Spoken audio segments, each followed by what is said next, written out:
कक्षा 12 के बच्चे, आज आपको सेकंड पेपर में इलेक्ट्रिसिटी हम शुरू कर रहे हैं। स्थिर विद्युत की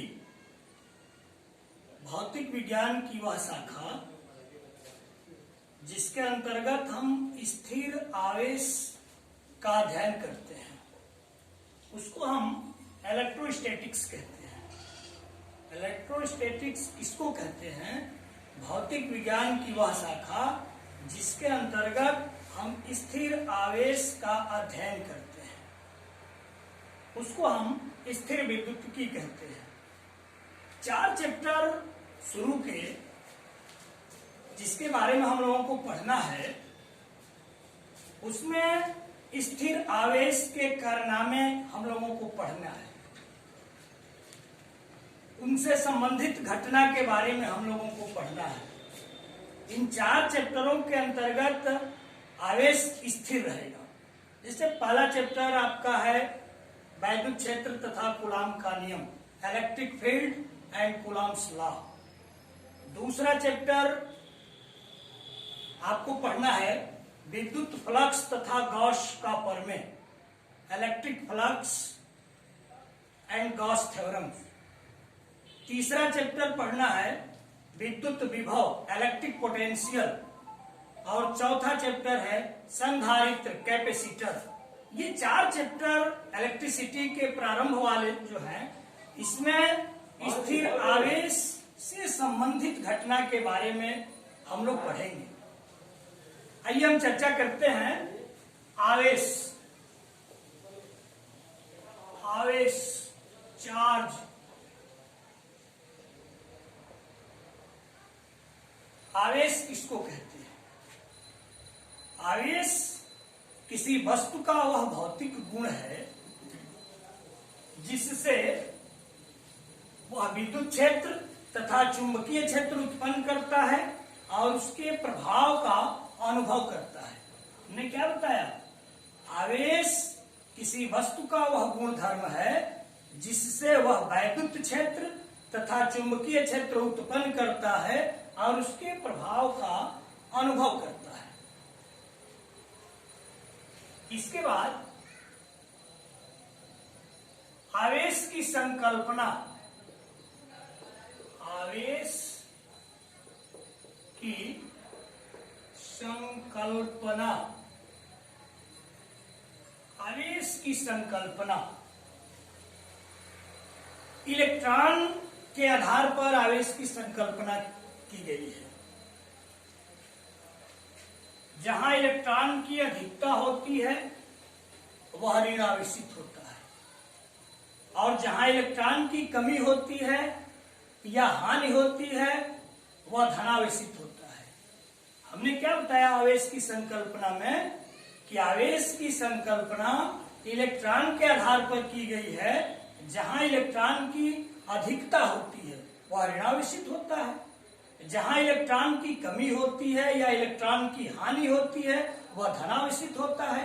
जैसे फॉर एग्जाम्पल, मान लो ये कोई परमाणु है, अगर इसके अंदर से 2 इलेक्ट्रॉन निकल जाते हैं, बाहर निकल जाते हैं, तो इस पर 2+ चार्ज आ जाते हैं। यानी यहाँ 2 इलेक्ट्रॉनों की हानि हुई है, 2 इलेक्ट्रॉनों की कमी हुई है। इसी प्रकार अगर मान लो दूसरा कोई परमाणु है, ये 2 इलेक्ट्रॉन इसके पास आ गए, इलेक्ट्रॉनों की अधिकता हो गई, तो इस पर -2 चार्ज आ जाते हैं, ये ऋणावेशित हो जाता है।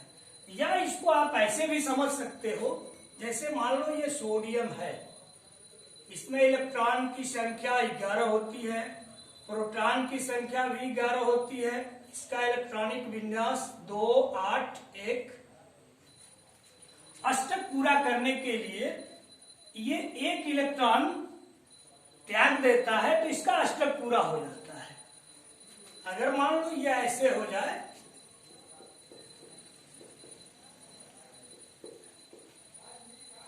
यहां हो गया, अब ये इलेक्ट्रॉन की संख्या देखो 2, 8 और प्रोटॉन की संख्या 11।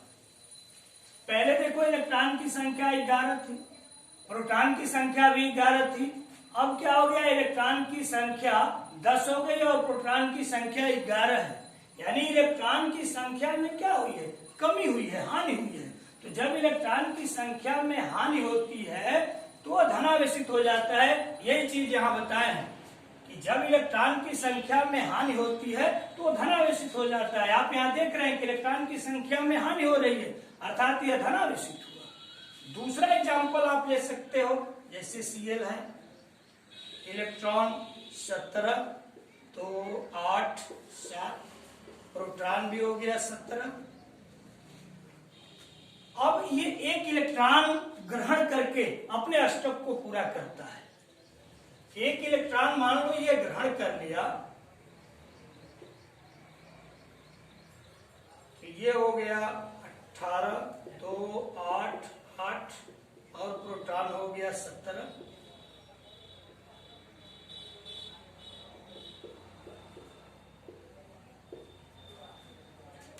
यहां देखो, पहले इलेक्ट्रॉन 17 है, प्रोटॉन 17 है, अब इलेक्ट्रॉन 18 हो गया। ये इलेक्ट्रॉन 18 हो गया, प्रोटॉन 17 है। यहां आप देख रहे हैं कि इलेक्ट्रॉन में वृद्धि हो रही है। तो जब इलेक्ट्रॉन में वृद्धि होती है वो ऋणावेशित होता है। यही आवेश की संकल्पना है। अब आपके मन में एक प्रश्न बन रहा होगा कि प्रोटॉन के आधार पर आवेश की संकल्पना होती है कि नहीं होती। तो प्रोटॉन के आधार पर आवेश की संकल्पना नहीं होती है, इसके मुख्य दो कारण हैं।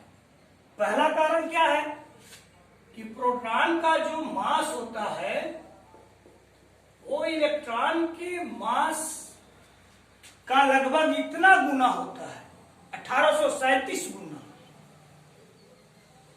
इलेक्ट्रॉन हल्का कण है जबकि प्रोटॉन बहुत भारी है। अब बहुत भारी होने के कारण ये बाहर नहीं निकल पाता है, एक कारण ये। दूसरा कारण आप जानते हो कि प्रोटॉन के बीच में प्रतिकर्षण बल काम करता है, इसके बावजूद भी प्रोटॉन नाभिक के अंदर रहते हैं। अर्थात कोई ऐसा बल है जो प्रतिकर्षण होने के बावजूद भी इन प्रोटॉनों को आपस में नाभिक के अंदर बांध करके रखता है। उस बल को हम नाभिकीय बंधन बल कहते हैं। इस बल के मजबूती से बंधे होने के कारण ये बाहर नहीं निकलता है। यही कारण है कि आवेश की संकल्पना प्रोटॉन के आधार पर नहीं दी जाती है, आवेश की संकल्पना इलेक्ट्रॉन के आधार पर दी जाती है। आगे हम चलते हैं। अब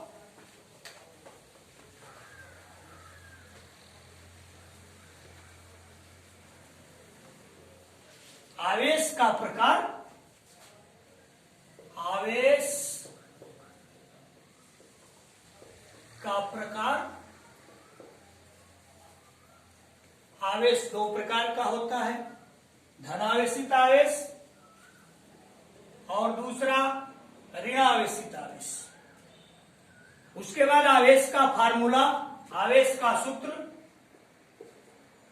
आवेश का सूत्र आप पढ़े हैं, I is equal to q by t, q is equal to I t. ये इसका फार्मूला हो गया। आवेश का मात्रक एसआई पद्धति में, एसआई पद्धति में मात्रक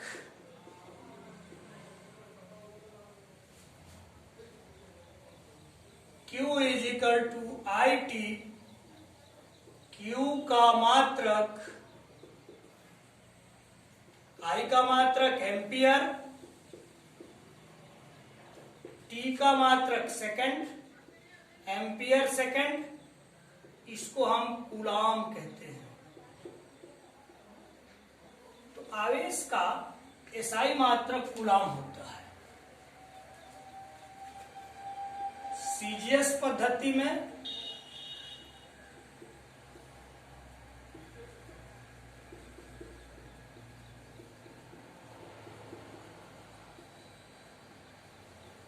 जिस पद्धति में आवेश का मात्रक स्टेट कूलम होता है। एक नोट पॉइंट यहां आप नोट कर सकते हैं।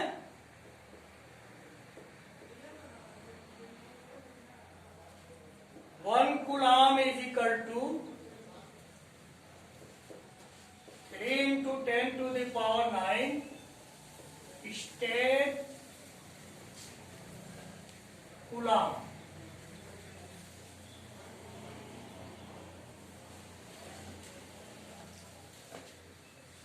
आगे चर्चा करते हैं। एक बार थोड़ा सा आप रिवीजन कर लो। इलेक्ट्रोस्टैटिक्स के बारे में बताए, उसके बाद आवेश के संदर्भ में चर्चा किए, आवेश का प्रकार बताए, आवेश का सूत्र बताए, एसआई सिस्टम में आवेश का मात्रक, सीजीएस सिस्टम में आवेश का मात्रक, और कूलम और स्टेट कूलम में रिलेशन बताए। उसके बाद आवेश की संकल्पना आपको बताया कि आवेश की संकल्पना इलेक्ट्रॉन के आधार पर की जाती है। उसके बाद आवेश का क्वांटीकरण का सिद्धांत। अगला टॉपिक आवेश के क्वांटीकरण का सिद्धांत।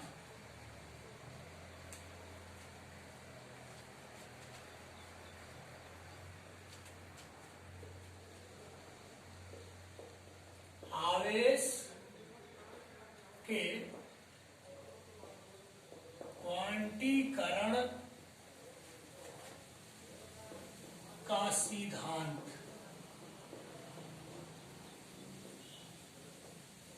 आवेश के क्वांटीकरण का सिद्धांत क्या है? अभी आपको हम बताए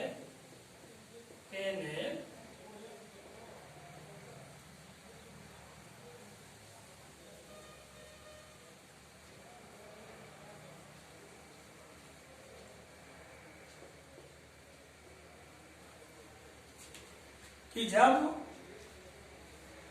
इलेक्ट्रॉन की हानि होती है तो धनावेशित होता है, जब इलेक्ट्रॉन की अधिकता होती है तो ऋणावेशित होता है। जैसे मान लो यहां प्रोटॉन और इलेक्ट्रॉन ये दोनों समान है। बाहर से आप मान लीजिए इसको इलेक्ट्रॉन दे दीजिए, ये इलेक्ट्रॉन आप बाहर से इसको दे रहे हैं। तो जब बाहर से इलेक्ट्रॉन देंगे, पहले प्रोटॉन और इलेक्ट्रॉन बराबर था, आपने बाहर से इलेक्ट्रॉन दिया तो इलेक्ट्रॉन की संख्या बढ़ी, अर्थात ये ऋणावेशित हुआ। कितना आवेश इस पर होगा? आवेश -1 इंटू एक इलेक्ट्रॉन का आवेश।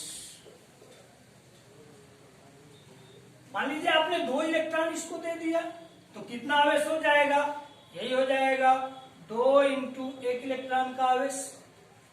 आप इसको 3 इलेक्ट्रॉन दे दिए तो आवेश कितना हो जाएगा? -3 गुणे एक इलेक्ट्रॉन का आवेश। मान लीजिए आपने n इलेक्ट्रॉन दे दिया तो क्या हो जाएगा?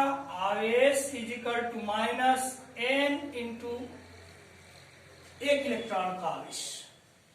इसका उल्टा भी, अगर इससे मान लीजिए आप इलेक्ट्रॉन को बाहर निकाल दिए, जब इलेक्ट्रॉन बाहर आप निकाल दिए तो इलेक्ट्रॉन की यहां हानि हो गई, कमी हो गई तो ये धनावेशित हो गया।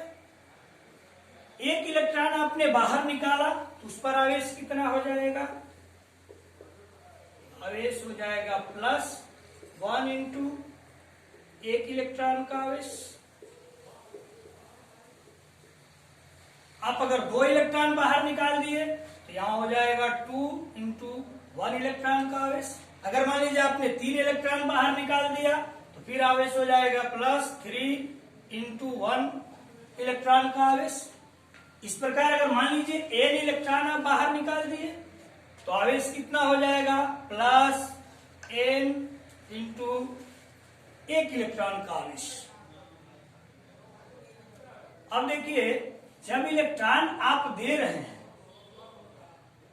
n क्या है? दिए गए इलेक्ट्रॉन की संख्या या बाहर निकाले गए इलेक्ट्रॉन की संख्या। n है दिए गए इलेक्ट्रॉन की संख्या या बाहर निकाले गए इलेक्ट्रॉन की संख्या।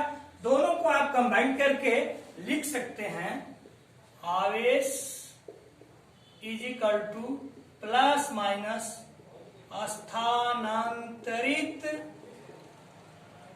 इलेक्ट्रॉन की संख्या